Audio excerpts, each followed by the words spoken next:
Okay, let's get started. We'll call on you in groups of two. Let's start with Anthony Dasher and follow with Chip Towers. Marcus, good to see you tonight. I do want to ask you about George Pickens. I know Coach said he's starting to do maybe a little bit more work. What are you seeing from him? How close is he, in your opinion, to looking like the old George Pickens? And if not, kind of what else does he still need to do? As of right now, he is getting back into the swing of things. He's back running routes, getting to the team periods. He looked pretty fluid. I personally don't know how far he is from being 100%, but he's definitely on his way to being that. So, let me make sure I got it. Yeah.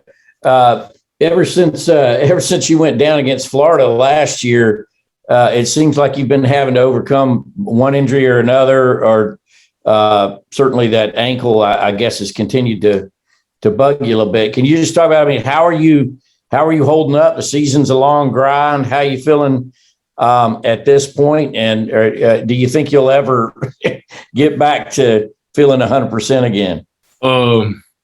As of right now, I'm feeling pretty good. I've had a couple of tweaks for my hamstring, and I tweaked my other ankle during the Vandy game. But overall, I'm pretty much 100%.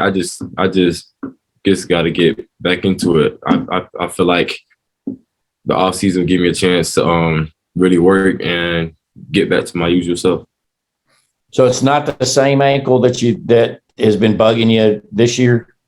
It's still bugging a little bit, but it's not as bad as it was before. Right. Okay. Thank you.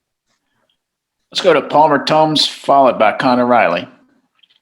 Yeah, Marcus, not sure how much work you get with some of the guys that are down on scout team, but the quarterbacks, Carson Beck and Brock Vandegrift, what have you seen from them as they've come along and developed, early in their Georgia careers? Oh, they're both definitely have grown. They're both learning. They're both very good football players, and as of right now, they're still in the process of developing. And they're both great players. So I feel like in the years to come, they'll be a great asset to our team. Hey, Marcus, what's a Kirby Smart halftime speech like, and what is his objective usually to try and get you guys motivated? I'll say his speeches are heartfelt. He's basically trying to get us to get back in the game and just finish the game off. Okay, let's go to Tyler Griffith, followed by Jake Rowe. It seems like the offense has battled so many injuries this year, especially to the receiving core. Even with all that being said, you're still averaging over 38 points a game. Do you think that as guys get back healthy, there's another level to this offense that it can reach? I feel like as more guys come back and get healthy, I feel like we'll have more opportunities to make plays and just be more explosive. But as of right now, I feel like what we've been doing has been good, and we're just gonna keep doing what we've been doing for the past 12, 11 games. And just keep on doing what we are, keep our game scheme the same way. Just keep grinding and keep working. Marcus, you came in last year, and when you came in, Stetson wasn't really even a big factor at quarterback, and then he ended up being a starter for a large portion of last year. Now he's a starter a large portion of this year. What were your first impressions, if you can think back, to Stetson as a quarterback? And he's not the biggest guy, he's not the most physically imposing, but what were your thoughts on him when you first saw him?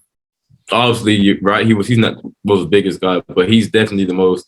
He comes in every day, does the right thing. He's a great leader, and he gets the job done for us. That was my first impression. He does the work. He just works. He does what he has to do, and that's I admire that attribute about him. Okay, we've got some time left, and I'll just open it up to anyone that has a question. Marcus, I'm just curious. It sounds like about 30 seniors are going to walk for senior day. As an underclassman, when you see those guys getting ready for that ritual, is that something that you aspire to do one day? To be able to participate in senior days. What's your thoughts for for those 30 guys? It's a blessing for them. Been here for 5 years. Been through the grind. Been through those off-season workouts, those summer workouts, and fall workouts. And I'm just proud of them, and they really are my big brothers, and they really have helped me grow in a sense as a player and as a person. And it's gonna be sad to see them leave, but they did a job. They held it down for us. So congratulations to those guys. Marcus, what advice have you had for AD this season as he's come in and made a big impact? Noticed it a lot on that last drive of the first half against Tennessee, making 4 big catches there. Basically just go out there and just play. Pretty much just play football like how you always been playing since you was a little kid. Ain't no pressure, just go out there, play, have fun, and when your number's called, make the plays that you're supposed to make. Anything else from anyone? All right. Thank you, Marcus, for your time. Appreciate it. All right, thank you. Thanks, Tim. You're welcome. Y'all have a good night.